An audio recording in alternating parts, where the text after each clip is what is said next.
My name is Melody Chen. The date is Wednesday, October 27th, 2004, and it is my pleasure to be interviewing George Takei for the Archive of American Television in Los Angeles, California.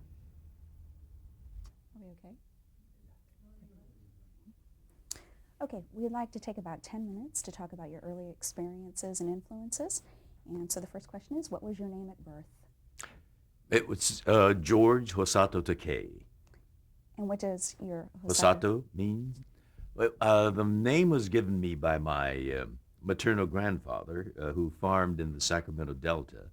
And being a farmer, I guess when I give you the translation, you'll see what he was hoping his grandson would be like. Hosato means the village of the bountiful harvest. It's beautiful. Now, did you have any nicknames growing up? No, it was George, and I didn't like being called Georgie, and no one has called me Georgie except Bill Shatner. And I think that even more confirmed why I don't like to be called Georgie. When were you born? I was born April 20th, 1937, And where were you born? right here in Los Angeles. I'm a native Angelino. What was your father's name? My father was, his name was Takekuma Takei, and he was born in Japan, a prefecture called Yamanashi, but he was brought over to the United States by my paternal grandfather when he was 10 years old. So he was educated here in the United States, and he was very, very Americanized. And what did he do? He was in the cleaning business. And what is your mother's name? My mother's name is Emily Fumiko Takei, and she was born in Sacramento, but she's the mirror opposite of my father. She was sent when she was, I think, 7 years old to Japan to be educated and came back in her late teens. I think she was 19 then. So my American-born mother was very Japanese, and she was more comfortable in the Japanese language. And my Japan-born father was very Americanized. Now, do you have any brothers or sisters? I have one brother, Henry, and one sister, Nancy. And where did you grow up? I grew up here in Los Angeles until Pearl Harbor. And then, as I think you know, Japanese Americans on the West Coast were summarily rounded up and sent into 10 barbed wire internment camps. I was 4 at the time of Pearl Harbor, and I was too young to really understand what was going on. But I still do remember that day when armed soldiers with guns, bayonets on them, came to our home to order us out. I remember that as a very scary day. And, you know, a child can sense your parents' anxieties. And we were taken from our home to a horse stable at San Anita Racetrack, where we were housed for a few months while the camps were being built. And when the camp was built, we were put on a train and taken all the way across the southwestern desert to the swamps of Arkansas, a camp called Rower. And I grew up there for a portion of the war. And then we were transferred from that camp to another camp in Northern California called Tule Lake, which was an even more harsh camp. There were 3 barbed wire, 3 levels of barbed wire fence and tanks patrolling the perimeter. And after the war, we came back home to Los Angeles. Now, why were you transferred from Camp Roar to Camp Tule Lake? Yes, there's a dark chapter of American history in that.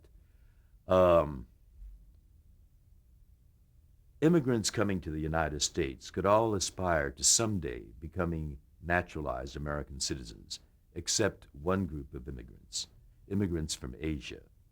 And so for all rights and purposes at that time, it was excluding Chinese and Japanese immigrants to the United States. They could not be naturalized. When the war broke out, young Japanese American men and women rushed to their local recruitment boards to volunteer to serve in the U.S. Army. But because we looked like the enemy, and simply for that, we were rejected from service. Those that volunteered to serve were classified as 4C, which means enemy non-alien. Now that's a very peculiar term, non-alien. It means a citizen. We couldn't even be called enemy citizens. We were called enemy non-aliens, and they were rejected from service. And we were all incarcerated. But a year into internment, the government realized they had a manpower shortage, and here was all this manpower that we've incarcerated under the label of being potential spies, saboteurs, traitors. How do we tap this manpower? So they came down with what was called a loyalty questionnaire, which in its on the surface sounds outrageous. After they've taken our property, our homes, our businesses, our freedom, and incarcerated us for a year, they want to test our loyalty. It was a series of about 40 questions, and everyone in these internment camps had to respond. Everyone over 17 years of age had to respond to this, answer the questions in the loyalty questionnaire. A 17-year-old girl or a 80-year-old immigrant lady all had to respond to this questionnaire. There were two key questions that the government wanted answers to. Question 27 asked, "Will you bear arms to defend the United States of America?" Can you imagine this question being posed to an 88-year-old immigrant lady or a 17-year-old girl? Question 28, and this was only one sentence, but it had two ideas. It asked, "Will you swear your loyalty to the United States of America and forswear your loyalty to the Emperor of Japan?" Now, for a Japanese American, someone born and raised here, the word forswear your loyalty to the emperor was very offensive because it assumed that by birth you were ingrained with an inborn loyalty to the emperor. I mean, you can't forswear something that doesn't exist. So the government assumed that there was an existing loyalty just because we looked like this. And so if you answered no, meaning I don't have a loyalty to the emperor to forswear, you were also saying no to the first part. Will you swear your loyalty to the United States? If you answered yes, meaning yes, I will be loyal, you were, fessing up that you had been loyal to the emperor, and the government was justified in putting you in an internment camp. It turned all 10 camps into turmoil. My father, as I said, was born in Japan and ineligible for citizenship by government, decree. He said, here, they don't give me the opportunity to be an American citizen, even if I grew up here from the age of 10, educated here. I've been living here ever since. Never went back to Japan. I have my children here. I intend to make my life here. And they have the gall to ask me this after they've taken my property, my home, everything. They've taken everything, but there's one thing that they can't take, and that's my dignity. I am not going to grovel before this government. And he answered no to those two questions. And my mother, she's a young mother with 3 young children, 1 a baby. They expect her to go off and carry a gun and fight? No. She said, this is nonsense. I'm not going to subject myself to it. And she also answered no to those 2 key questions. And because of that, we were removed from the camp in Arkansas to the camp in Northern California. And that's why they had 3 layers of barbed wire fence. We were disloyal. Now, were you aware of why you were there during that time, at that age? A child is amazingly adaptable. By the time we went to Roar, the camp in Arkansas. I was 5 years old. And the barbed wire fence, the guard tower, and the sentries up there with their rifles and machine guns, they became a normal part of my landscape. The most abnormal thing in normal times became my normality. It became normal for me to line up 3 times a day and eat in a noisy mess hall. It became normal for me to go with Daddy to a communal shower and bathe with a lot of other naked men. It became normal for me to go to school in a black tar paper barrack. I learned to recite the Pledge of Allegiance to the flag with the sight of a high guard tower and machine guns pointed at us. I was too young to appreciate the irony as I recited the words, with liberty and justice for all. What would you say that this experience has influenced your career? I think the internment experience has had a profound impact on both my life, my career, and who I am. I'm active in the political arena to a large extent because of the internment experience. And my father said both the strength and the weakness of America is in the fact that it's a true people's democracy. And it can be as great as a people can be, but it's as fallible as people. And so American democracy demands that good people be active participants in the process. So even before I could vote, I remember my father dragged me over to the Adlai Stevenson headquarters, and he volunteered me, So I was active in the political arena even before I had the franchise. And, an election campaign is a lot of fun. I mean, it has all the elements of drama, tension, excitement, suspense. Are we going to win?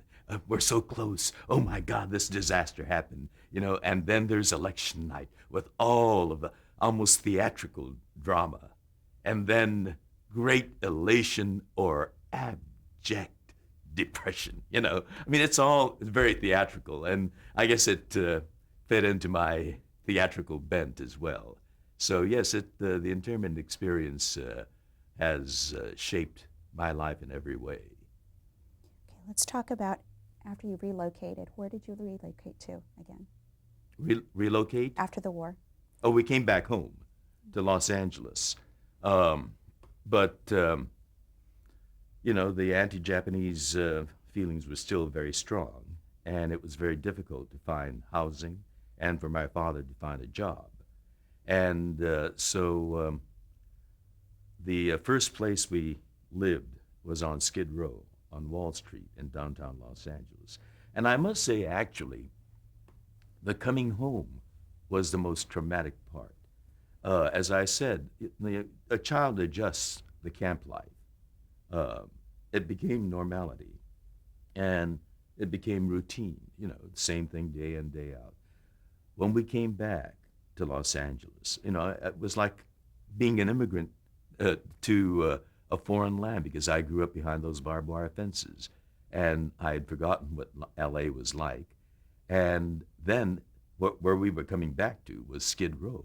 We had never experienced anything like that. First of all, those scary people, those vile-smelling people, staggering around with those bleary eyes, and then they would fall down and barf and crawl around in that. I mean, we were terrified. And the stench of urine wherever, the alleyways.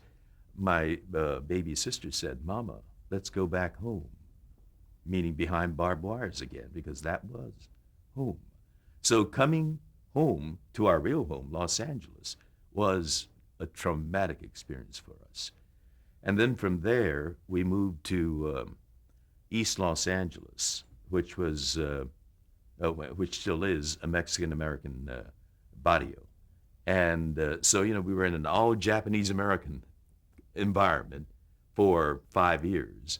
And then we were plunged into an all Mexican-American environment. And we were the only Asian family, much less Japanese family, in that neighborhood.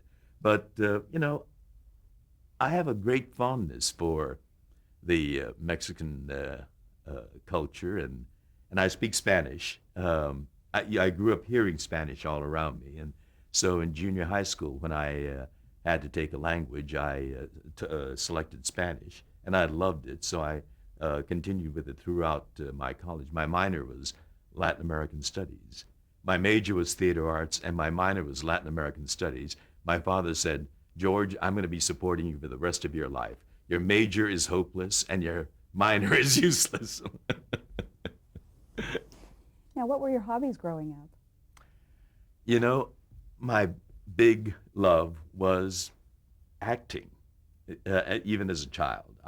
My backyard became either Sherwood Forest when I was playing Robin Hood or Fort Apache or whatever.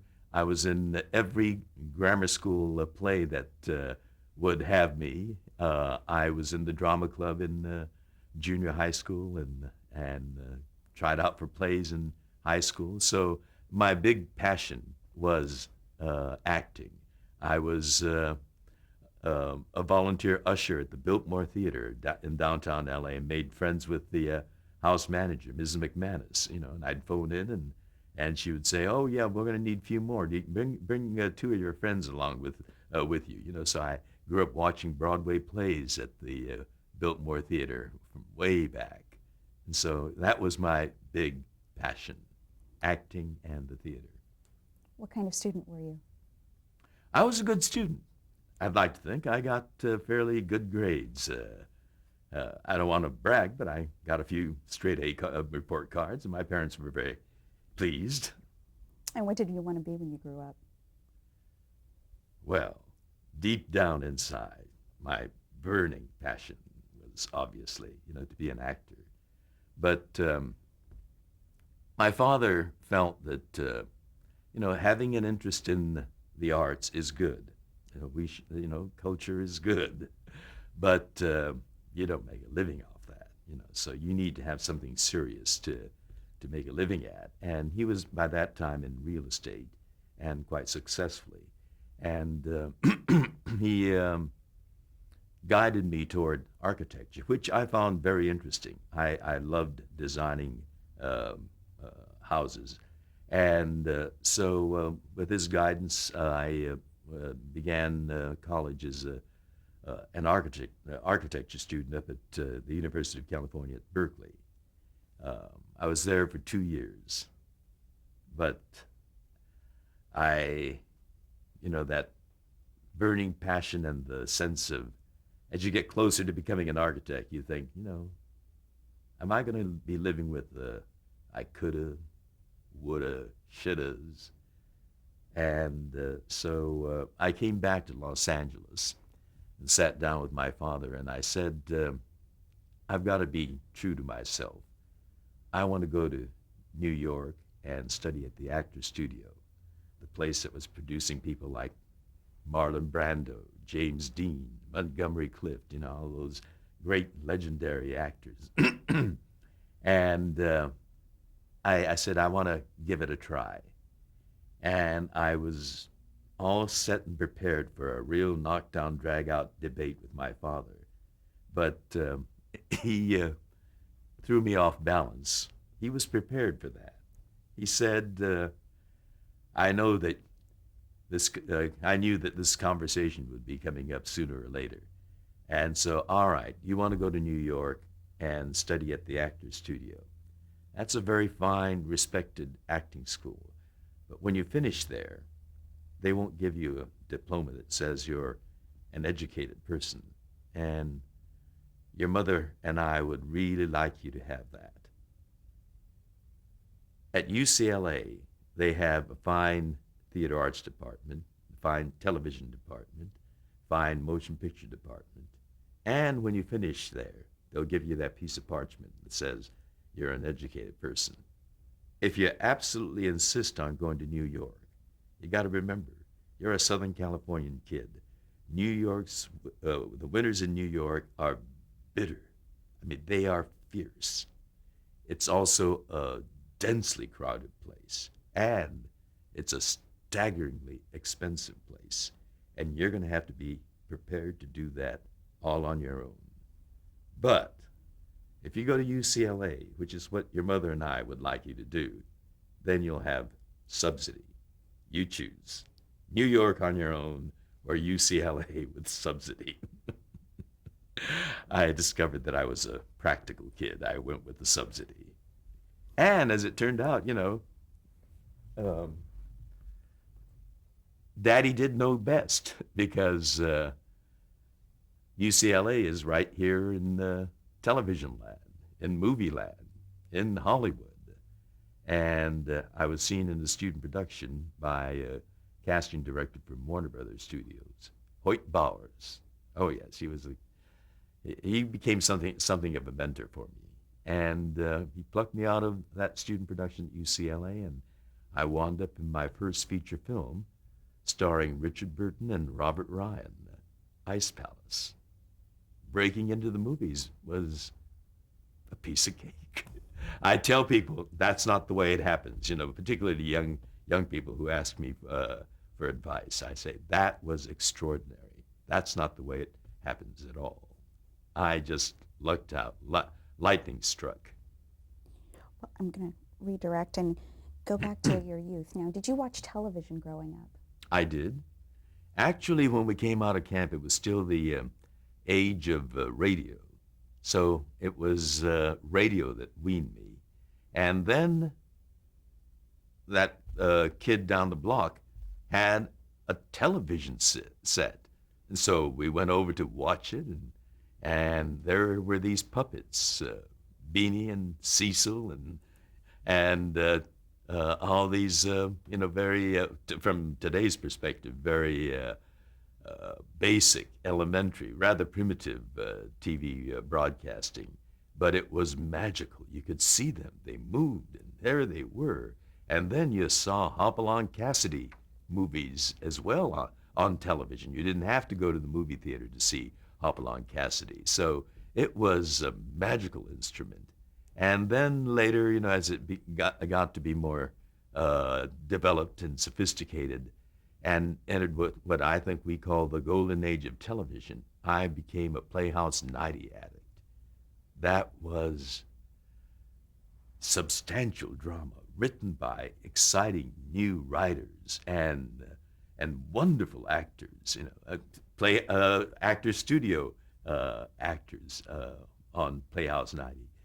Geraldine Page, Earl Holliman, people like that, It was another discovery. I mean, as I said, I used to usher at the Biltmore Theater, so the theater was another passion of mine, but here was television that was like theater, live theater, and occasionally you saw a grip, sneaking around in the back, but that was the exciting, dangerous, theatrical magic of television and theater being combined. And so that was a very, very special part of my life in my early television viewing. Well, I'm going to talk about the early stage of your career and the voiceover part for Rodan. And how did you get cast for that? That was one summer when I was back from Berkeley, and I didn't have a summer job. And my father happened to be looking through the papers, and he said, here's this ad asking for actors to voice. As a matter of fact, the ad said they were looking for Japanese voices to dub in English dialogue for this Japanese science fiction film. I don't know what a Japanese voice is, but I qualified on that count. I talk, and I'm of Japanese ancestry.